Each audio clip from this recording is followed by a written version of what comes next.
It's interesting because there's a disparity between the anecdotal accounts of health and well-being and then blood work.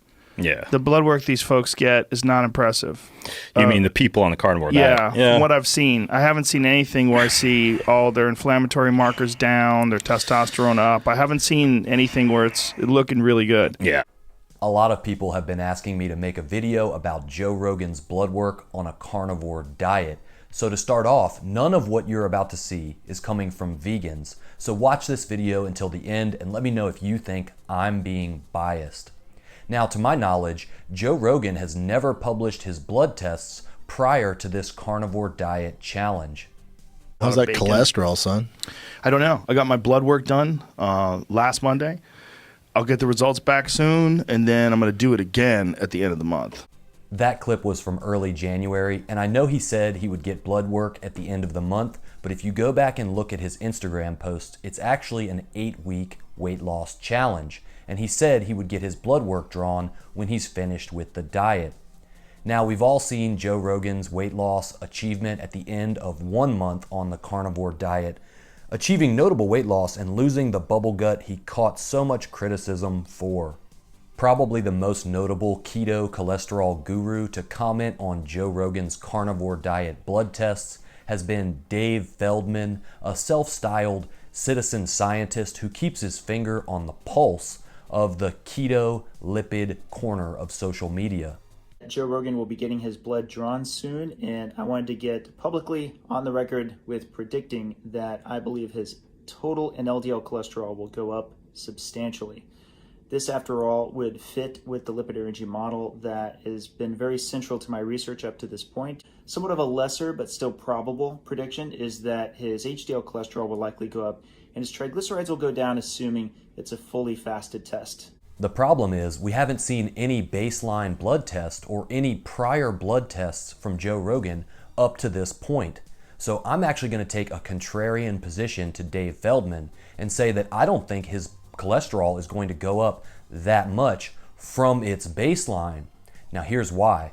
If we take a look at Dr. Sean Baker, he says he already had elevated LDL cholesterol and it hasn't gone up since going carnivore 2 years ago, and it was the same on a previous diet. Well, Sean Baker and Joe Rogan both come from backgrounds of eating mostly meat-centric diets for a number of years. I doubt Joe had low cholesterol to begin this challenge, but everybody is different.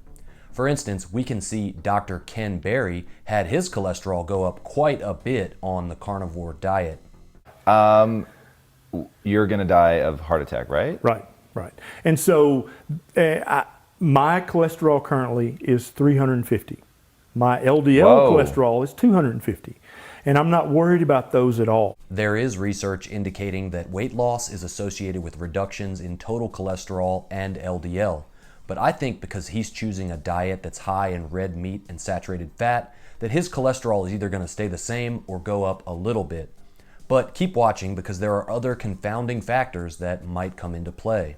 What I did is I just took a lot of multivitamins. I took a bunch of different vitamins and nutrients and supplements on top of this carnivore diet. So I'm only eating meat, but then I'm taking all the essential vitamins and amino acids, and I'm also taking fish oil. So I'm covering all my nutritional bases. I'm only eating grass-fed meat, and then I'm elk, and then on top of that, I'm taking in fat from like bacon. Like bacon, I needed fat because elk in particular is very lean. If I'm only eating elk, if I eat grass-fed beef, I'm fine. So we don't know exactly what all supplements he's on, but we do know that fish oil is probably not going to lower his cholesterol very much. Going back to Dave Feldman's prediction about Rogan having lower triglycerides, I would have to agree, especially if he was getting carby junk food during the holidays before the challenge. This is not uncommon on a keto carnivore diet to see triglycerides come down. However, it is worth noting there is research indicating that fish oil could contribute to lowering triglycerides.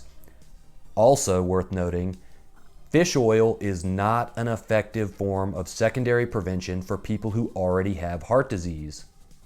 The strange thing about these primal diets, whether it's keto carnivore or the paleo diet, is the results people are getting is not consistent with the results we see in actual hunter-gatherer populations. For instance, this study, which had blood work on pygmies in Cameroon subsisting on a hunter-gatherer diet, showed their total cholesterol around 150 and their LDL around 85. This is a far cry from Western doctors pushing a carnivore diet with LDL cholesterol at 140 like Sean Baker or LDL cholesterol at 250 like Dr. Ken Berry.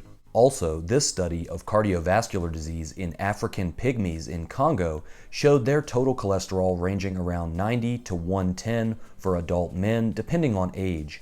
Again, Dr. Ken Berry's total cholesterol was 350 on the carnivore diet. The founder of the paleo diet is a man named Dr. Loren Cordain, seen here in the most recent footage of his last known appearance from 2018. He published a paper stating that optimal LDL levels are between 50 and 70, acknowledging that lower is better and physiologically normal. Now, we all have cheat days, but it's worth mentioning that another confounding factor could be the effect of cheat days on this diet. Saturday night I had pasta. I had all kinds. I had Girl Scout cookies. I ate a bunch of Girl Scout cookies. And dude, I'm telling you, Sunday my back was hurting.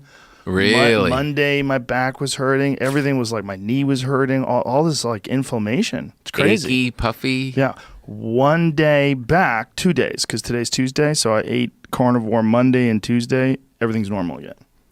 That could definitely impact his markers of inflammation, but I think how it affects his total blood work would depend on when he does the cheat days and when he gets his blood drawn for the test. But I think he is on track to finish out the month on strict carnivore diet.